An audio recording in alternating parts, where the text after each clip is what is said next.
Por toda parte você ouve a palavra neuro. É neuroeconomia, neuroecologia, neuroteologia e neurociências. Que bom que o assunto entrou de moda, porque termina que neuro se refere aos neurônios e ao cérebro. Então, as neurociências conduzem ao tema cérebro, que é o tema central da cultura moderna. Acontece que também aí tem evolução de cérebro como uma unidade, como duas unidades, como três unidades integradas. Primeiro pensava-se que cérebro era consciência, ou inteligência, ou alma, ou psique. Depois, há uns 30 a 40 anos, começou a entender-se que o cérebro tinha dois hemisférios, o esquerdo e o direito. Isso foi um senhor médico, Roger Sperry, um americano, um neurólogo americano, que dividiu os dois hemisférios e começou a localizar as funções que predominavam em cada um deles, claro que interdependentemente.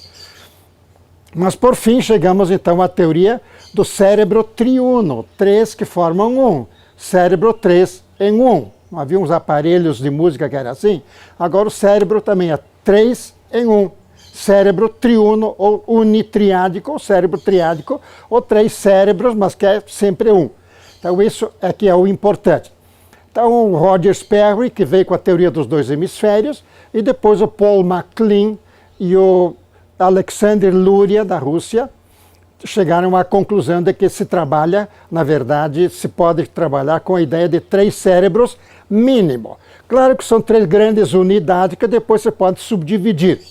A nós, que somos educadores de ciências sociais, psicólogos e políticos e economistas, enfim, ciências sociais e humanas e artísticas, não interessa muito a localização cerebral, isso interessa aos neurocirurgiões.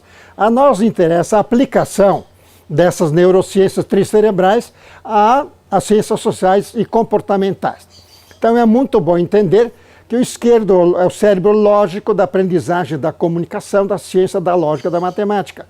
O cérebro central é da aprendizagem, do comportamento político, de poder econômico, produtividade e tal, dinheiro. E o cérebro direito é o das relações humanas, o amor, a solidariedade, a intuição, a mística, a espiritualidade. São três blocos de comportamento que têm 4 níveis de realização. Esses 3 blocos de comportamento, eles formam um chamado ciclo mental. Claro, um ciclo porque são 3 trechos, digamos, né? 3 momentos. Começa de um lado, vai para o outro e vai para o terceiro. Não importa onde começa, o ciclo tem que se completar. É ciclo mental, nós chamamos ciclo cibernético de feedback, ou ciclo mental, ou trilhas mentais. A trilha são os 3 pedaços, os 3 momentos articulados entre si. Qualquer orientação, qualquer ação, qualquer busca de soluções passa pelos 3 cérebros. E os 3 cérebros, evidentemente, o ciclo mental de cada um de nós e de todos os mamíferos são diferenciados em níveis de competência. Eles são de senso comum, que é o nível 1, que é o comum, tradicional, meio inconsciente, meio automático. Depois vai o nível 2, que é de supervisão, o nível 3, que é de assessoria, e o nível 4 máximo, que é de mentalização, ou de direção. Porque tudo tem hierarquia, tudo tem níveis diferenciados de progressão, de aperfeiçoamento, de desempenho, etc. Então, temos o ciclo mental em 4 níveis de desempenho, que evidentemente a educação familiar e escolar é quem organiza, quem encaminha isso. E depois a experiência da vida, o estudo, o autocultivo termina completando a ideia de que há ciclos mentais melhores e ciclos mentais de menos eficiência. Há muitas aproximações à ideia de 3 cérebros. A última é de Thomas Duran, um francês, que veio com a teoria das competências. As competências são feitas de conhecimentos, habilidades e atitudes, reduzindo aos 3 cérebros, que ele não menciona: conhecimento é cérebro esquerdo, habilidade cérebro central e atitude cérebro direito. Aí lhe faltam os 4 níveis de desempenho.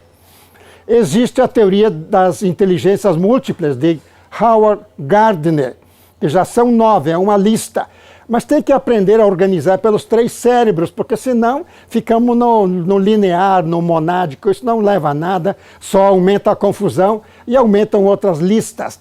Assim que as inteligências múltiplas de Gardner, elas acabam sendo organizadas ao redor dos 3 cérebros. A teoria de Jung, que era animus e anima, era animus aqui, anima aqui, falta o terceiro lado, que é o animal. Então, vamos triadizar sempre todas as teorias. Isso ajudaria muito a simplificar a aprendizagem, essas coisas todas.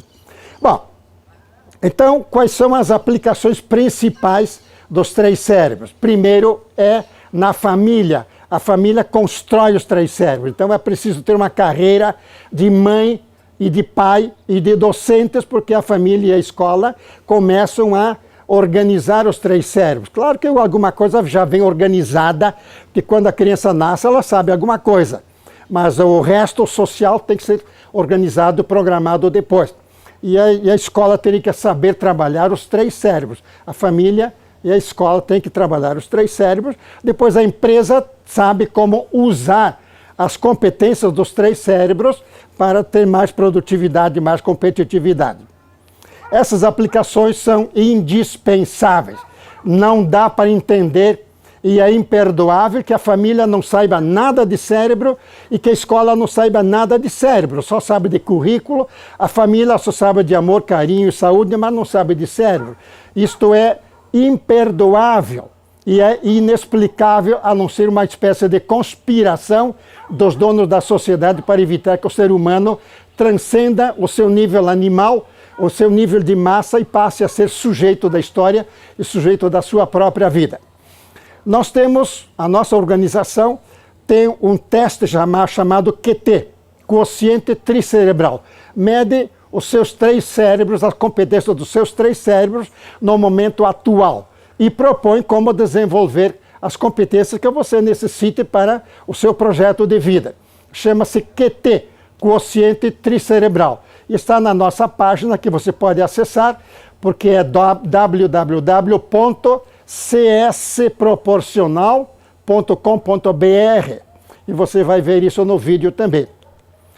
Com esse teste, nós podemos começar a entender os 3 cérebros, as competências, a educação, a estimulação dos 3 cérebros. Isso pode nos levar a um outro patamar. Por quê?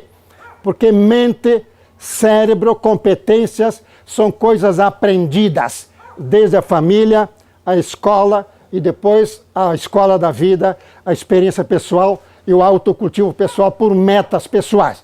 Então, não se esqueça, ninguém nasce gênio, nasce com potencialidades que serão desenvolvidas ou não.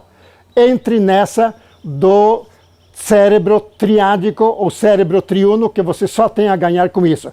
Boa sorte e boa viagem tricerebral.